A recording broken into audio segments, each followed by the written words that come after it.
Hi, I'm Neil from Messick, and this is a loader on a Kubota BX series tractor. Messick, a helping hand with your land.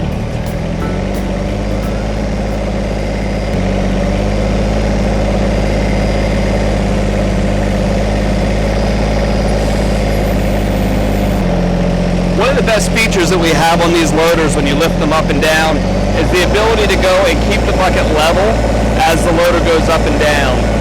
You'll notice on a lot of lesser tractors and lesser loaders, it's very difficult to do this function smoothly. And you'll see something like this where the loader goes up and then the bucket moves. And then the loader goes up and then the bucket moves. Kubota does a really good job of the way that they plumb these valves in, making stroking multiple functions really easy and simple operation. And that's just not the case even in a lot of other leading tractors out there. Generally, we encourage people to take the loader off whenever the application that you're in doesn't need it to be there. For instance, if you're mowing grass around your house, not having the extra loader length out in front of the tractor makes the machine more maneuverable. It also helps save your tires as well. In a four-wheel drive tractor, the front tires are actually set up to spin a little bit faster than what the rear tires are. That's an intentional lead given to the tire so that it makes it easier to steer and more maneuverable. But that does cause some premature wear to those front tires as well. So by removing the loader, if you're working in four-wheel drive, it allows the tires to slip a little bit more easily and won't wear them as quickly. So if you want to take the loader off, the first thing you need to do is simply start the tractor up, raise the loader up in the air, and lower a simple parking stand.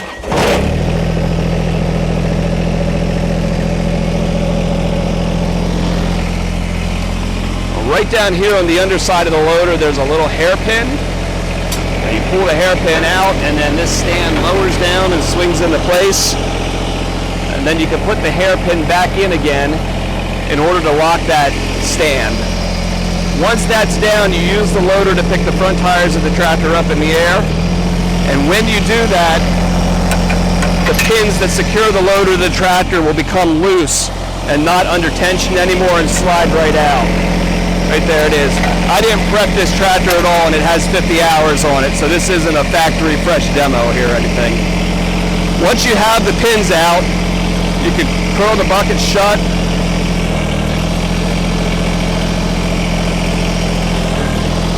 And the loader boom will lift right away from the tractor. You'll see here this gray mounting socket stays on the tractor. The orange part is the loader that will come away. Once we've backed that off, I can back the tractor up here a little bit.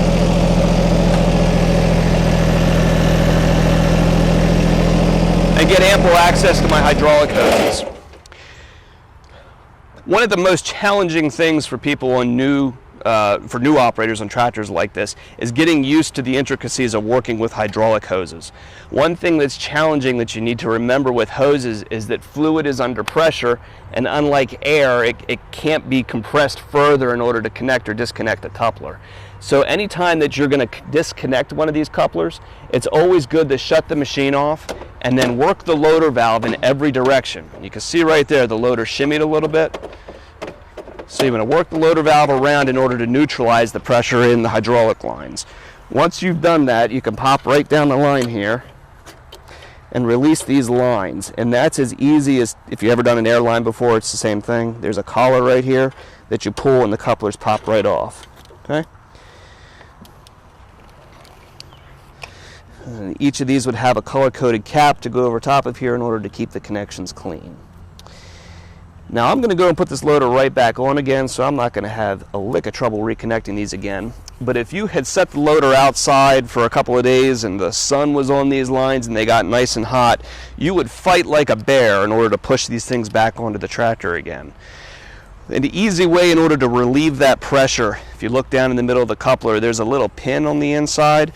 Some guys have had some success punching that with a small puncher screwdriver in order to push the pin and release some of the hydraulic pressure. And of course, make sure it's not pointed at your face when you do that. Another thing that sometimes you have to do if there's so much pressure in the line that you can't even pop the pin is to simply take a wrench and break the fitting right here so that some of the hydraulic fluid can leak out. Once you've done that and released the pressure in the lines, you'll simply be able to go down and reconnect them easily again. And you can see right here, All I do is pull that collar back and give it a little push, and it pops right into place. Okay. Now at this point I could simply back away from the loader, let it sit, and off I go. But I'm going to put it back on here, and we will go back to work again. So I reconnect my hydraulic lines, hop right back up here in the seat, and when I put it back on again, I'm first going to lower the loader down into this little U-shaped bracket down here at the bottom, and then curl it back into the tractor, back into this pin. And when I curl back into here, I'm going to use the loader to pick the tractor back up in the air so I can put my pins back in again.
Just like that, we've removed and reinstalled the loader.